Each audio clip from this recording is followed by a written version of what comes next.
Gente, o deputado Eduardo Bolsonaro criticou os senadores que derrubaram a PEC da blindagem na Comissão de Constituição e Justiça do Senado. Vamos chamar a Rani Veloso, que vai trazer as informações para a gente do que o deputado chamou os senadores. E a gente está falando de um voto unânime, né, Rani? Bem-vinda.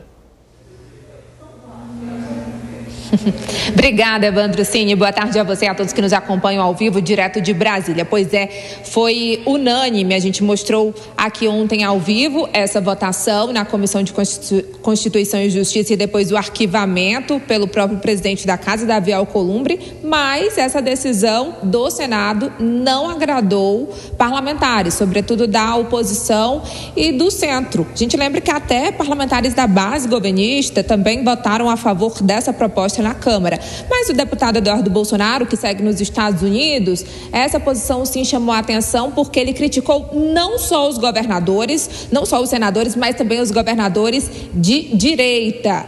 Ele chamou essas figuras políticas de serviçais complacentes dos tiranos. A publicação foi feita na rede social X ainda ontem. O deputado disse que eles impediram a criação das garantias mínimas contra o regime de exceção.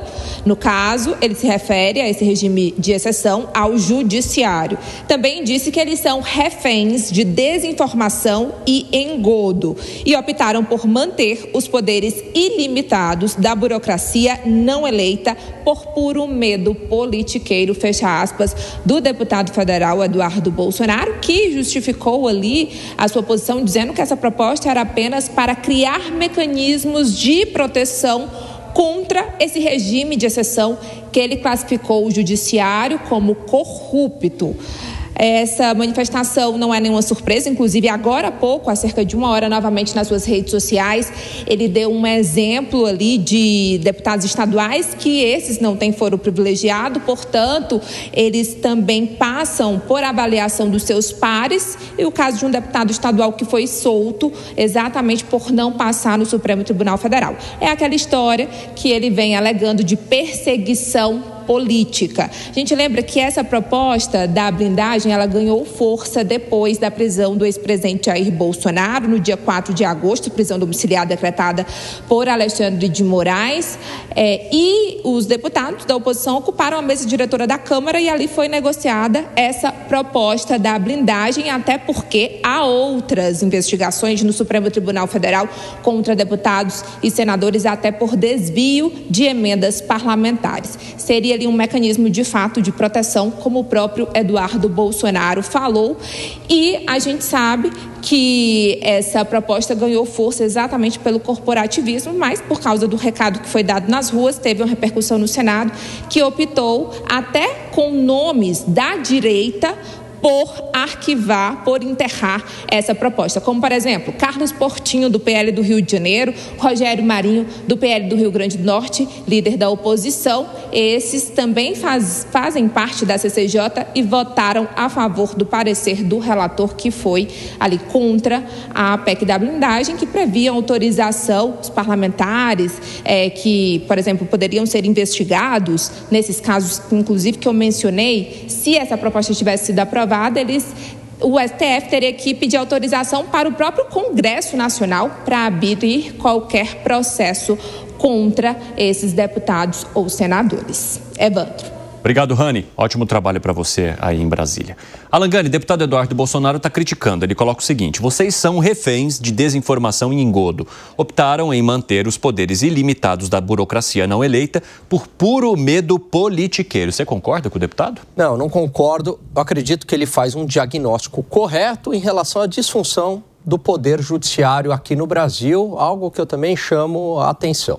Agora, em relação ao remédio utilizado, eu acho que não resolveria o problema, muito pelo contrário, só iria criar uma estrada para a impunidade, né, de políticos, de parlamentares envolvidos em corrupção, e mais do que isso, Evandro, seria um passe livre também para o crime organizado se infiltrar no Congresso Nacional. Então, acho que essa PEC seria o pior remédio. Agora, o fato dessa PEC ter sido enterrada, os problemas relacionados ao Poder Judiciário continuam, que é invasão de prerrogativas do Poder Legislativo, questões processuais, então pessoas sem foro privilegiado muitas vezes são julgadas pela Suprema Corte e, por fim, algo que merece investigação também, que foi o depoimento do Eduardo Tagliaferro, que fazia parte do núcleo ali do TSE, dizendo que havia uma suposta perseguição de parlamentares conservadores com conluio ali, com anuência das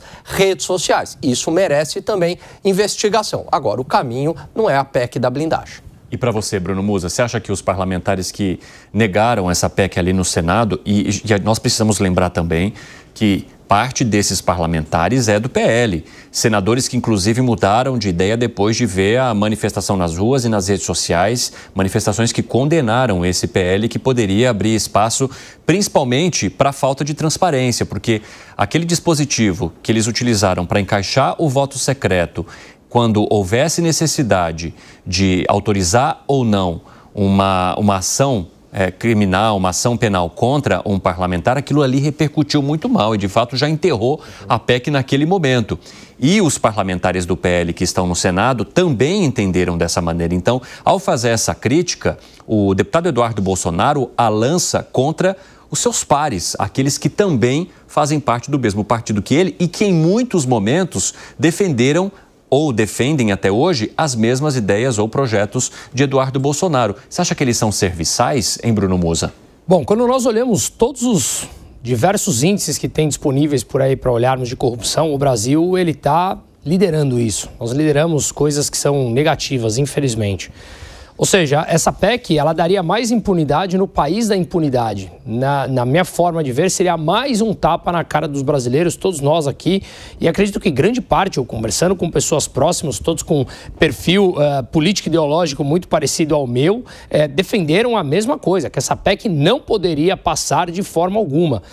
Ao passo que eu concordo na íntegra com o que o Eduardo faz, as críticas com relação ao STF. Aí eu concordo totalmente.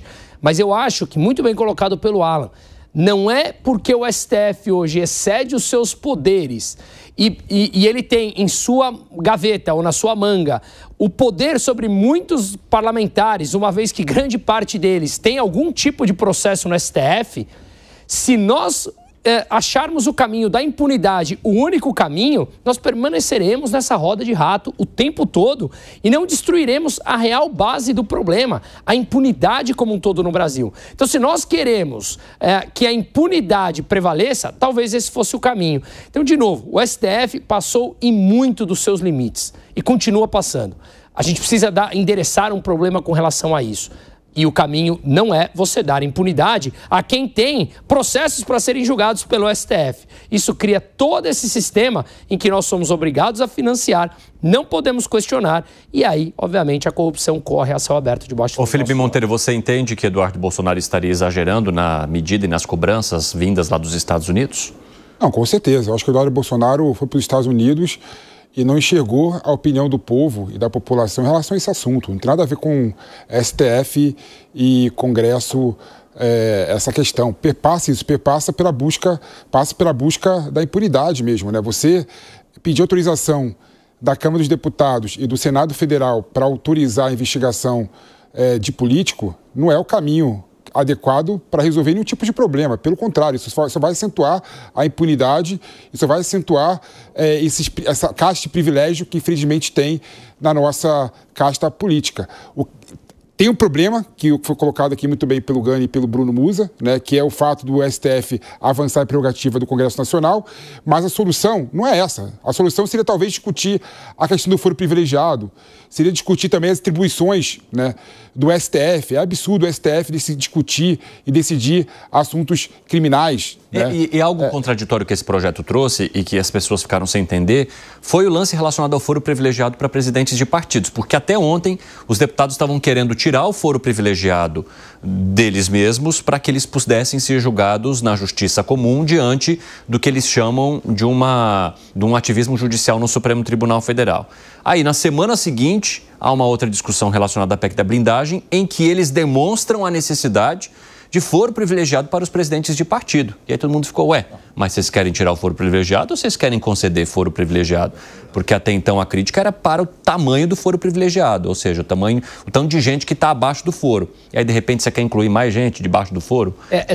Ficou meio incoerente ali, né? Isso que o Pepe falou, eu acho extremamente importante. São duas coisas diferentes, né? Ou seja, a PEC da blindagem com os excessos do judiciário. Se nós entrelaçarmos isso, a gente realmente não vai conseguir separar essa teia que é a troca de favores que tornou corriqueira na política nacional brasileira. Então, eu acho que está na hora da gente saber separarmos as coisas, e não é porque o judiciário está excedendo os seus poderes que a gente tem que fazer com que a impunidade sane esse problema. A reforma política geral, atacar a causa do problema. Senão a gente continua atacando sempre a ponta do iceberg, né? Quer acrescentar algo, Gani? Não, eu concordo absolutamente com a visão dos dois que eles trouxeram aqui, e eu queria complementar o que o PP falou. Realmente, eu acho que é um absurdo a gente ter a Suprema Corte julgando casos criminais. Se eu não me engano, PP, você me corrija, só o Brasil e acho que mais um país tem a Suprema Corte, um país do leste europeu, se eu não me engano é Estônia, um desses aí, que tem a Suprema Corte julgando casos criminais. Em nenhum lugar do mundo é assim. Por que aqui é diferente, né? Não é para ser assim. Quer concluir, Pepe? Acabei te interrompendo aquela hora. Não, exatamente. Esse é um grande problema, né? A Suprema Corte do Brasil tem que discutir assuntos materialmente constitucional, né? Questões, por exemplo, que não dizem respeito à matéria da Constituição, estruturação de poder, relação entre os poderes, não deveria ser função da Suprema Corte do Brasil decidir. Tem que ser as cortes inferiores. E um outro ponto rapidinho, Evandro. Tudo é constitucional no Brasil. Eu acho que também... É por isso que é materialmente. Por isso que existe uma divisão entre assuntos materialmente constitucional e assuntos formalmente constitucional. Tecnicamente, qual é essa diferença? O que está na Constituição é formalmente constitucional, né? Por exemplo, o Colégio Pedro II no Rio de Janeiro. Está na Constituição Federal essa bizarrice. Isso é formalmente constitucional. Materialmente constitucional são aquelas matérias de funcionamento do Estado, separação de poderes. Então dá para você separar claramente na Constituição Federal o que é materialmente constitucional e o que é formalmente constitucional.